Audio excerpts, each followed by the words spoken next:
السلام عليكم ورحمة الله وبركاته. إن الحمد لله نحمده ونستعينه ونستغفره ونعوذ بالله من شرور أنفسنا ومن سيئات أعمالنا. من يهده الله فلا مضل له ومن يضلل فلا هادي له. ونشهد أن لا إله إلا الله وحده لا شريك له. ونشهد أن سيدنا ومولانا محمدا عبده ورسوله. أما بعد فأعوذ بالله من الشيطان الرجيم. بسم الله الرحمن الرحيم. يا أيها الذين آمنوا إذا نودي للصلاة من يوم الجمعة فاسعوا إلى ذكر الله وذروا البيع ذلكم خير لكم إن كنتم تعلمون. میرے محترم بزرگوں، عزیز بھائی اور دوستوں، اللہ رب العزت کا فضل و کرم اور اس کا احسان ہے کہ اس نے ہمیں نماز جمعہ کی ادائیگی کے لیے بروقت مسجد آنے کی توفیق عطا فرمائی اور یہ موقع دیا کہ ہم دین کی کچھ باتیں سن سکیں اور سنا سکیں تاکہ ہماری زندگی میں جو اچھی باتیں ہوں ان کو اور بڑھائیں، جو کمی اور کوتاہی ہو ان کو درست کرنے کی کوشش کریں. حضرات، جمعے کا دن اللہ کی نگاہ میں سب سے افضل دن ہے. جمعے کے دن کو علامہ ابن القیم نے لکھا ہے کہ الجمعۃ میزان یوم الاسبوع، میزان الاسبوع. جمعے کا دن جو ہوتا ہے وہ پورے ہفتے کے لیے میزان، پیمانہ اور ترازو ہوتا ہے. اگر جمعے کا دن صحیح گزر رہا ہے، عبادتوں میں گزر رہا ہے، تسبیح میں اور درود شریف پڑھنے میں اور سورہ کہف کی تلاوت میں اور اللہ تعالیٰ سے دعا میں، تو یہ امید کی جا سکتی ہے کہ ہفتے کے دوسرے جو ایام ہیں وہ بھی اسی طریقے پر گزریں گے اور ہمیں زیادہ سے زیادہ عبادتوں کی توفیق ملے گی. جیسے رمضان و میزان السنہ والحج و میزان العمر. رمضان اگر اچھا گزرتا ہے تو پورا سال اچھے گزرنے کی امید ہوتی ہے. حج کی عبادت اگر بہتر سے بہتر طور پہ ادا ہوئی تو اس بات کی امید کی جاتی ہے کہ پوری زندگی اچھی گزرے گی اور زندگی میں نمایاں تبدیلی آئے گی، اللہ سے قربت حاصل ہو. سارا مسئلہ اس بات کا ہے کہ ہم اللہ کے حقیقی بندے بن کر رہیں اور اللہ تعالیٰ سے ایسے عمل ہم کریں کہ قریب ہوتے چلے جائیں. جمعہ انہی دنوں میں سے ہے اور جمعے کا لفظ بتاتا ہے کہ یہ اجتماع اور جماعت کا دن ہے. حضور اکرم صلی اللہ علیہ وسلم نے اسی لیے اس دن کا اتنا اہتمام فرمایا اور اس کی تاکید کی کہ جمعہ کے معنی جمعہ کا لفظ جو قرآن مجید میں استعمال ہوا سورہ جمعہ کے اندر، الجمعہ عربی میں صحیح لفظ استعمال کیا جاتا ہے، اردو میں ہم جمعہ کہہ دیتے ہیں. تو یہ جمعہ جماعت سے نکلا ہے. اس سے معلوم ہوتا ہے کہ اس امت کی ایک بڑی خصوصیت یہ ہے کہ وہ اجتماع کے ساتھ رہے، لوگوں کے ساتھ مل کر رہے. اسی لیے عربی میں مجتمع سوسائٹی کو کہتے ہیں، معاشرے کو کہتے ہیں، مل کر رہنے کی جگہ کو کہتے ہیں. تنہا رہنے کو پسند نہیں فرمایا گیا، تنہا نماز پڑھنے کو پسند نہیں فرمایا گیا. اسی لیے حضور اکرم صلی اللہ علیہ وسلم نے فرمایا کہ انما یأکل الذئب من الشاة القاصیہ، جو بھیڑیا ہے وہ ایسی بکری کو سب سے پہلے شکار بناتا ہے جو ریوڑ سے دور چر رہی ہوتی. تو جب انسان مسلمانوں کی جماعت سے، مسلمانوں کی آپسی جو میل جول کی جگہیں ہیں، خاص طور سے مسجد ہے، اپنے کو اس سے بے نیاز کر لیتا ہے، دور ہوتا چلا جاتا ہے، وہ اپنی زندگی آپ گزارتا ہے، اپنی نمازیں، اپنی تلاوت، اپنے طور پہ زندگی گزار لینا، اسی کو ترجیح دیتا ہے، یہ اسلامی مزاج کے خلاف۔ اسی لیے مل کر نماز پڑھنے کو جماعت کی نماز کہا جاتا ہے، کہ جماعت کے ساتھ نماز پڑھی جائے، جو تنہا نماز پڑھنے سے 25 سے 27 گنا زیادہ اس کا ثواب۔ اس کے ساتھ ساتھ ہمیں ایک لحاظ اور حیا ہمارے اندر پیدا ہوتی ہے، جب ہم لوگوں کے بیچ میں نماز پڑھتے ہیں، سب کے درمیان ہوتے ہیں، تو ہمیں بہت کچھ آداب سیکھنے پڑتے ہیں، ان کا خیال کرنا پڑتا ہے۔ تنہائی کی نمازیں جیسی تیسی ہو سکتی ہیں، حالانکہ نماز اللہ ہی کے لیے پڑھنی چاہیے اور اللہ کے لیے پڑھی جاتی ہے، لیکن ایک دوسرے کو دیکھ کر انسان سیکھتا بھی ہے، عبرت بھی حاصل کرتا ہے۔ کبھی بہت سے کام دوسروں کے شرم اور لحاظ میں صحیح کر لیتا ہے، دھیرے دھیرے پھر اس کی نیت خالص اللہ کے لیے ہو جاتی ہے۔ اسی لیے یہ پسند نہیں فرمایا گیا ہے کہ بغیر کسی عذر کے، بغیر کسی بیماری کے انسان اپنے آپ کو مسجد سے دور کر لے، جماعتوں سے دور کر لے اور تنہا گھر میں نماز پڑھنے لگے۔ ایک بہت بڑی تعداد مسلمانوں کے درمیان ایسی پیدا ہو گئی ہے کہ جنہوں نے یہ طے کر لیا ہے کہ ہمیں مسجد میں نہیں جانا، اور تنہا گھر میں نماز پڑھ لیتے ہیں، گھر کے امام بھی بن جاتے ہیں، اپنے گھر والوں کو ایک ساتھ جمع کر کے نماز پڑھ لیتے ہیں۔ بہت اچھی بات ہے، اگر کبھی کر لیا جائے نماز سکھانے کے لیے، تعلیم کے لیے، اور ایک لمبی مدت، 1.5 سال کی، 2 سال کی جو گزری، اس میں ماشاءاللہ اس کی کافی تربیت بھی ہو گئی، لیکن پھر جس مسجد کے لیے، جس جماعت کی نماز کے لیے ہم اتنا ترس رہے تھے، اللہ تعالیٰ نے پھر سے ہمارے لیے وہ موقع فراہم کر دیا، وہ ماحول بدل دیا، اور پھر سے ہماری مسجدیں کھل گئیں۔ لیکن اس کے باوجود بھی مسجدیں آج بھی جس طرح سے مسلمانوں کی جتنی بڑی آبادی ہے اور جتنے زیادہ مسلمان ارد گرد مسجدوں کے موجود ہیں، اس کے باوجود اگر مسجد کی جماعت پہ نظر کی جائے، خواہ وہ فجر کی نماز ہو یا دوسری نمازیں ہوں، خاص طور سے فجر کی نماز، تو سوائے رونے کے اور کوئی بات نہیں رہ جاتی۔ تقریریں کبھی بھی مسئلے کا حل نہیں رہیں، کہ جمعے کی تقریریں ہوں یا جلسہ جلوس ہو، اجلاس ہو، مقررین اپنی اپنی باتیں کہہ کے چلے جائیں گے۔ کتابیں کبھی بھی مسئلے کا حل نہیں ہے کہ کتابوں کے پڑھنے سے صرف مسائل حل ہو جائیں۔ اصل انسان کو طے کرنا ہوتا ہے اور اسے اپنی زندگی کو عمل میں ڈھالنے کا فیصلہ کرنا ہوتا ہے، کہ جتنی بھی باتیں کی جاتی ہیں، لکھی جاتی ہیں، ویڈیوز بنائے جاتے ہیں، آڈیوز بنائے جاتے ہیں، لوگوں تک بات پہنچائی جاتی ہے، اس کا مقصد اگر عمل نہیں ہے تو پھر یہ محنتیں ضرور اس پر اللہ کی طرف سے اجر و ثواب ملے گا،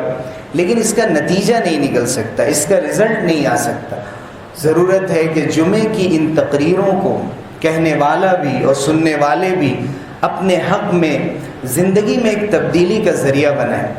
اور جمعہ اس کا ایک بہترین ذریعہ ہے۔ جمعے کو بھی اللہ رب العزت نے باضابطہ حکم فرمایا، یا ایھا الذین آمنوا، اے ایمان والو، اذا نودی للصلاۃ من یوم الجمعہ، جب جمعے کے دن اذان دی جائے، فاسعوا الی ذکر اللہ، تو اللہ کے ذکر کی طرف لپکو، بڑھو، تیزی سے جاؤ۔ اتنی تیزی مراد نہیں ہے کہ دوڑنے کی سی کیفیت ہو جائے، اور اس کی وجہ سے جو ایک وقار ہے، سکون ہے، ایک ٹھہراؤ ہے، وہ جاتا رہے۔ ادب کا خیال رکھتے ہوئے پہلے جانے کی کوشش کرو۔ فاسعوا الی ذکر اللہ وذروا البیع، خرید و فروخت کو چھوڑ دو، اپنی دکانیں اگر بند کرنی پڑیں تو بند کر دو، لیکن اس وجہ سے، اور صرف اپنے کاروبار کی وجہ سے، اور صرف اس وجہ سے کہ ہمیں دنیا کمانی ہے، جمعے کے موقع سے بھی دیر تک اپنے کاروبار میں مصروف رکھنا، اپنے آپ کو لگائے رکھنا، یا کم سے کم اپنے مسلمان کام کرنے والوں کو مصروف رکھنا، ان کو نماز کا موقع نہ دینا، یا دیر میں کہیں جو نماز بالکل پچھڑے ہوئے لوگوں کے لیے رکھی جاتی ہے، ایسے وقت جب اب عصر کا وقت شروع ہونے والا رہتا ہے، وہ بھی کوئی نماز ہوتی ہے؟ وہ بھی کوئی اسلامی غیرت کی بات ہے کہ ایک دن، جمعے کے دن مسجد میں جمع ہو کر بڑی جگہ پر عبادت کی جاتی ہے، اور وہاں زیادہ سے زیادہ عبادت کا مطالبہ کیا جاتا ہے، اس دن بھی ہم اپنی دنیا کمانے میں مصروف رہیں اور تھوڑا سا وقت جو اخیر میں بچتا ہے کسی طرح سے ہم شامل ہو جائیں اور ایک بوجھ اتار کر چلے آئیں۔ کتنی بڑی تعداد ہے مسلمانوں کی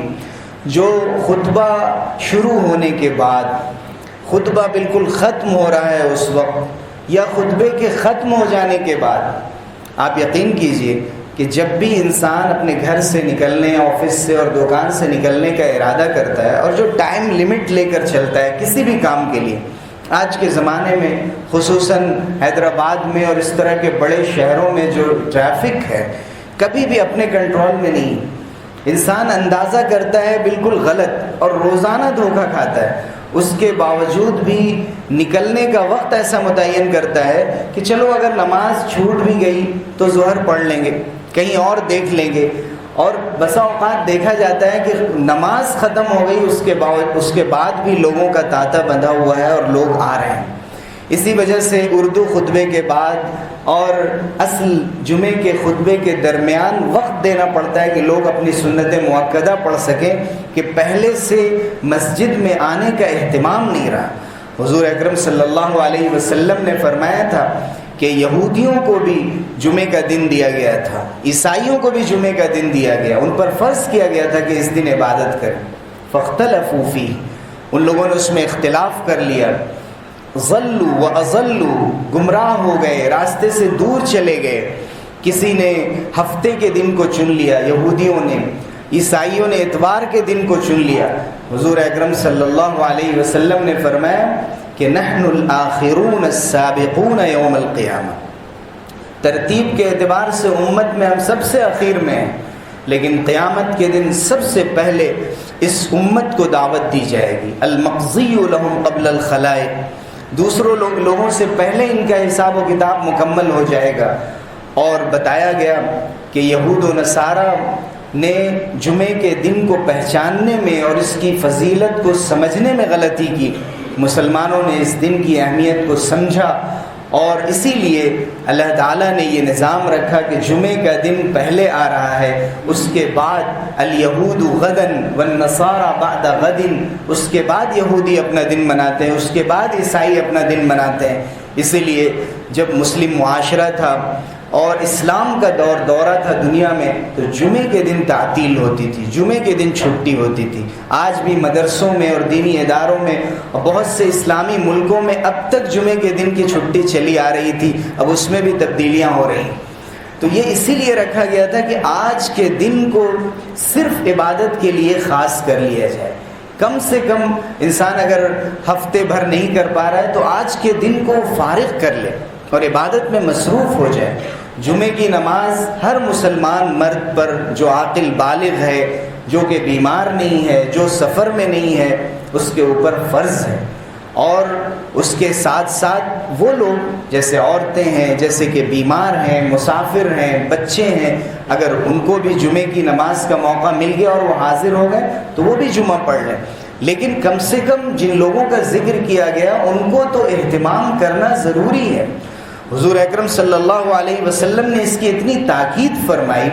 آپ نے فرمایا کہ جو پہلے چل کر آیا، فی الساعۃ الاولی کانما قرب بدنۃ، گویا اس نے ایک اونٹ کی قربانی اللہ کی راہ میں کی، اس کے بعد آیا تو گویا اس نے گائے کی قربانی دی، اس کے بعد آیا کبشن اقرن، تو گویا کہ اس نے ایک دمبے کی قربانی پیش کی، اس کے بعد آیا فکانما قرب دجاجۃ، تو ایک مرغ صرف اللہ کے راستے میں قربان کیا، اس کے بعد اگر آیا فکانما قرب بیضۃ، صرف ایک انڈا اللہ کے راستے میں اس نے صدقہ کیا، اور اس کے بعد اگر کوئی آ رہا ہے جبکہ امام نکل چکا ہے خطبے کے لیے، تو فرمایا گیا اذا خرج الامام حضر الملائکۃ یستمعون الذکر، جب امام نکل آیا خطبے کے لیے تو اس کے بعد فرشتے خود حاضر ہو جاتے ہیں خطبہ سننے کے لیے، اس کے بعد کے لوگوں کا نام نہیں لکھتے ہو۔ تو سب سے پہلی کوشش یہ ہونی چاہیے کہ جو سب سے افضل ہے وہ کام کیا جائے، اور جتنا وقت سے پہلے ہم مسجد میں حاضر ہو سکیں حاضر ہونے کی کوشش کی جائے۔ بلکہ جمعے کے دن تو حدیث میں یہ بھی ہے کہ پیدل چل کر آیا جائے تو اس کی زیادہ اہمیت، اگر کسی کا گھر قریب ہو اور آسانی سے آ سکتا ہو تو کوشش کرنی چاہیے کہ یہ فضیلت بھی حاصل کرے۔ دنیا بہت ترقی کر گئی، لوگ بہت بدل گئے، آج وہ واکنگ کر کے اپنی صحت بنا سکتے ہیں، لیکن جمعے کی عبادت کے لیے پیدل چل کر آئیں، قریب ہی سے صحیح، اس کا تصور نہیں کیا جاتا۔ تو ہمیں اس سنت کو بھی زندہ کرنے کی کوشش کی جانی چاہیے کہ جہاں سے پیدل چل کر آنا ممکن ہو ہم پیدل چل کر جائیں اور اس سنت کو زندہ کریں۔ اللہ رب العزت نے ہر سنت میں ایک ثواب رکھا ہے، اس کی اہمیت رکھی ہے۔ وَدَنَا مِنَ الْإِمَامِ، امام سے قریب ہو کر آ کر بیٹھنے کی کوشش کریں، لیکن امام سے قریب ہونے کا مطلب یہ ہرگز نہیں ہے کہ بالکل اخیر میں آئیں اور لوگوں کے شولڈرز پر اور لوگوں کے کندھوں کو پھلانگتے ہوئے آگے آ کر بیٹھیں۔ حضور اکرم صلی اللہ علیہ وسلم نے فرمایا فَلَمْ يُفَرِّقْ بَيْنَ اثْنَيْنِ، جس نے دو لوگوں کے درمیان تفریق نہیں کی، زبردستی جگہ بنانے کی کوشش نہیں کی، لَمْ يَتَخَطَّ رِقَابَ النَّاسِ، لوگوں کے کاندھوں کو چھلانگ کر اور پھلانگ کر آگے نہیں گیا، اس کے لیے فضیلت، اس کے لیے اجر و ثواب ہے۔ ایسا نہیں ہے کہ بعد میں آ کر امام سے قریب ہونے کی کوشش کی جائے اور اس کی وجہ سے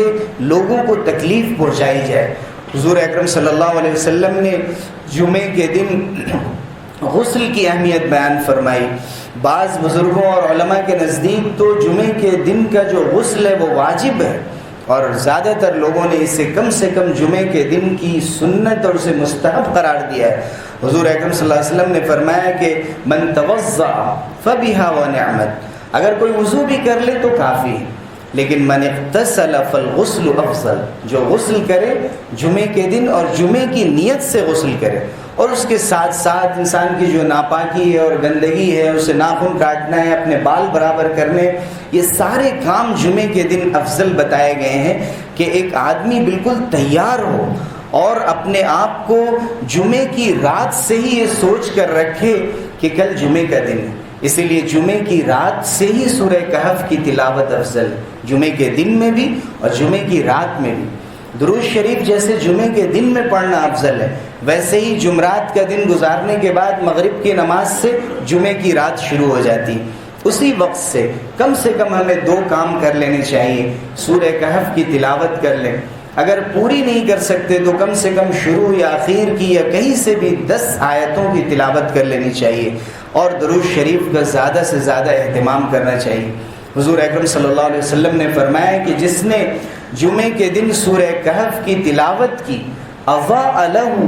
ما بین الجمعتین، تو اس کے لیے 2 جمعے کے درمیان اللہ تعالیٰ ایک نور عطا فرما دیتا ہے، اور یہ نور، یہ روشنی نظر نہیں آتی، لیکن یہ روشنی اور نور انسان کو ہدایت کی شکل میں حاصل ہوتی ہے، اس کو گناہوں سے بچاتی ہے، اس کے اعمال میں اللہ کی توفیق میں اضافہ ہو جاتا ہے۔ ایک روایت میں آیا کہ اضاء له ما بینہ وبین البیت العتیق، کہ یہاں سے لے کر خانہ کعبہ تک کا جو پورا حصہ ہے وہ اس کے لیے روشن کر دیا جاتا ہے۔ یہ سب حدیثیں یہ بتاتی ہیں کہ جمعے کے دن اور جمعے کی رات میں سورہ کہف کی تلاوت کا زیادہ سے زیادہ اہتمام کیا جائے، اور اس بات کا یقین رکھا جائے کہ یہ وہ سورہ ہے جس کی تلاوت کی وجہ سے اللہ تعالیٰ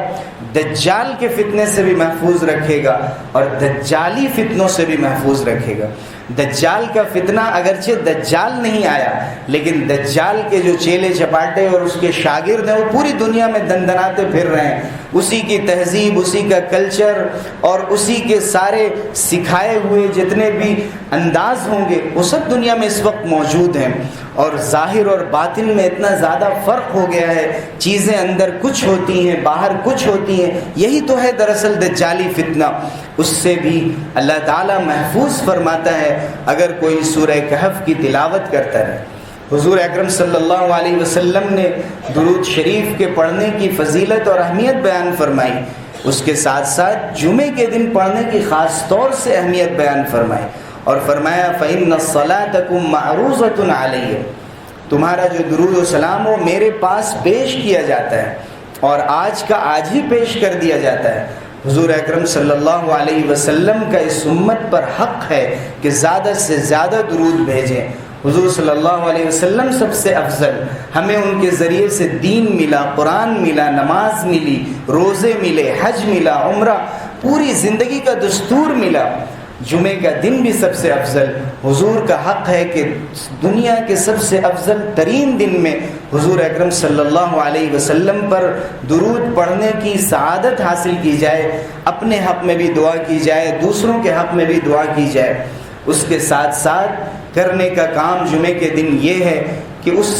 ساعت اجابت کی تلاش کی جائے، ساعت مستجابت۔ حضور صلی اللہ علیہ وسلم نے فرمایا کہ جمعے کے دن ایک خاص وقت ہوتا ہے، اور اشارے سے بیان فرمایا کہ وہ بہت تھوڑا سا ہوتا ہے، کوئی لمبا وقت نہیں ہوتا ہے جس میں دعائیں قبول کی جاتی ہیں۔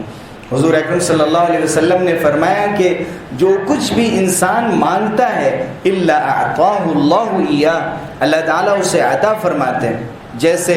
سب سے افضل رات شب قدر کی ہوتی ہے، جیسے سب سے افضل دن اور افضل ایام ذی الحجہ کے جو 10 دن ابتدا کے ہوتے ہیں وہ ہوتے ہیں،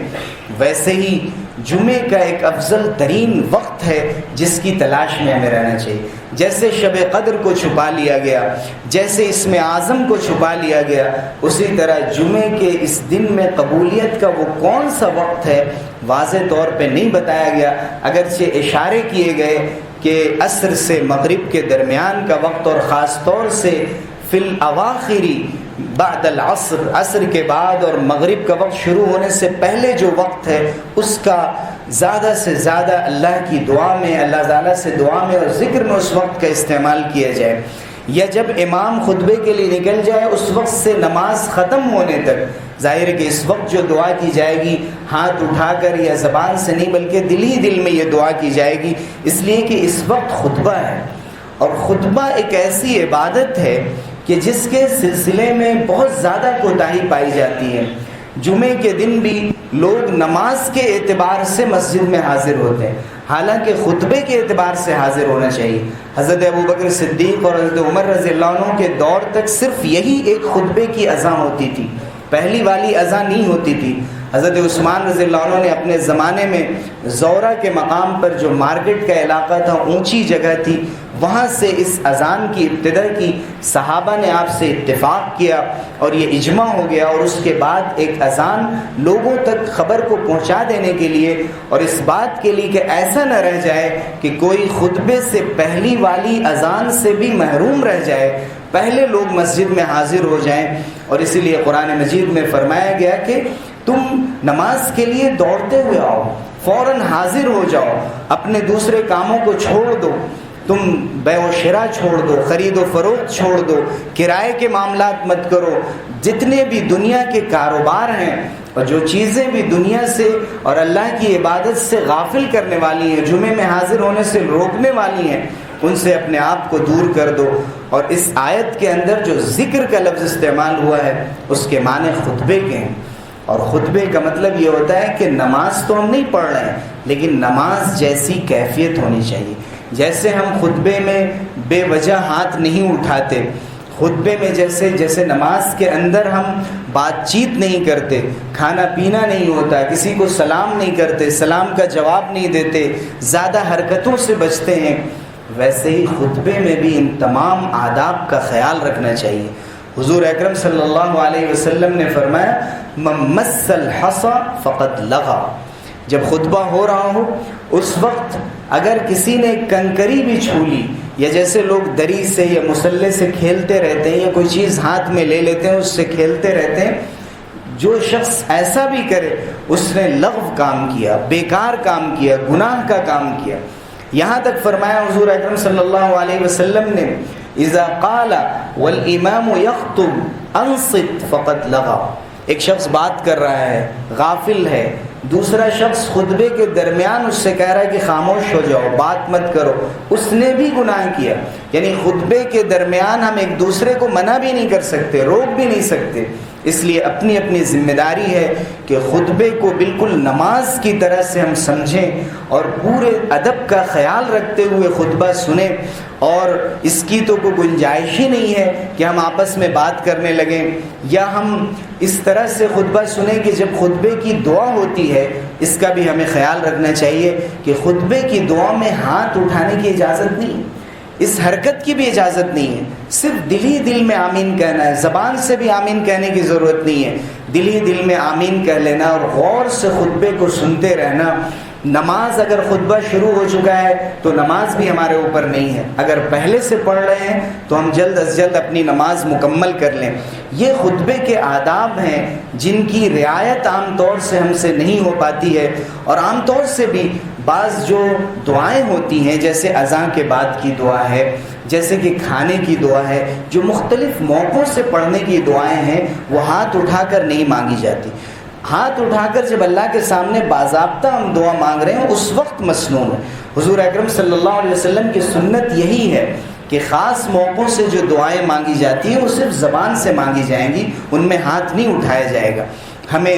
جمعے کی فضیلت کے ساتھ ساتھ جمعے کے آداب، جمعے میں پہلے حاضر ہونے، جمعے کے دن خوشبو، مسواک، بہتر سے بہتر کپڑا پہننا، ان تمام آداب کے خیال کے ساتھ ساتھ اپنے گھر میں بھی لوگوں کو اس بات کی تاکید کرنی چاہیے کہ جمعے کا دن صرف اچھے کھانے کھانے کا دن نہیں ہے کہ ہم تو نماز پڑھ لیں اور ہماری خواتین ہمارے لیے بہتر سے بہتر ڈش تیار کرنے میں لگی ہوئی ہوں، بلکہ انہیں بھی پابند کریں کہ اگر وہ مسجد حاضر نہیں بھی ہوئی ہیں، گھر میں اپنی ظہر کی نماز پڑھیں، سورہ کہف کی تلاوت کریں، درود کا اہتمام کریں اور زیادہ وقت اپنا عبادت میں لگایا جائے۔ یہ جمعے کا دن بہت ہی محترم سمجھا جاتا تھا عربوں میں بھی، اس لیے عرب اس کو یوم العروبہ کہتے تھے کہ عربیوں کا دن ہے۔ یہ ایسا دن نہیں ہے کہ جس دن غفلت اختیار کی جائے، کوئی کام رکھا، یہاں تک کہ روزے کو بھی منع کر دیا گیا۔ ہاں اگر کوئی افضل دن پڑ گیا ہے، عرفہ کا دن ہے، عاشورے کا دن ہے،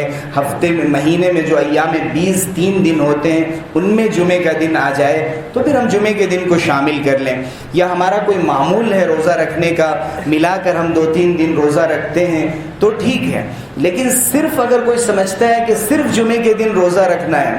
تو اس کی اجازت تو ہے لیکن مکروہ ہے۔ جیسے عید کے دن روزہ رکھنا حرام ہے، ویسے صرف جمعے کے دن روزہ رکھنا، جمعرات اور ہفتے کو نہ ملانا ساتھ میں، اسے مکروہ قرار دیا گیا، اس لیے کہ یہ خوشی کا دن بھی ہے، عبادت کا دن بھی ہے۔ مسلمانوں کی گویا ہفتے کی ایک طرح کی عید ہے کہ جسے مسلمانوں کو اپنی زندگی میں ایک انقلاب کا ذریعہ بنانا چاہیے اور یہ طے کرنا چاہیے کہ یہ جمعہ اگلے جمعے تک کے لیے ہماری اتنی عبادتیں ہو سکیں کہ وہ کفارہ بن جائے، ہمارے چھوٹے چھوٹے گناہ اللہ کی طرف سے معاف ہو جائیں، اور اس کے ساتھ ساتھ خیر کا جو بھی عمل ہو، صدقہ ہو، بھلائی کا حکم دینا ہے، برائی سے روکنا ہے، کسی کے ساتھ اور کوئی احسان کرنا ہے، ہر خیر کام کو جمعے کے دن کرنے کی کوشش کرنی چاہیے، جس کے ساتھ ساتھ ہم زیادہ سے زیادہ اپنی عبادتیں بھی کر سکیں، تلاوت بھی کر سکیں، نفل نمازوں کا اہتمام بھی کر سکیں،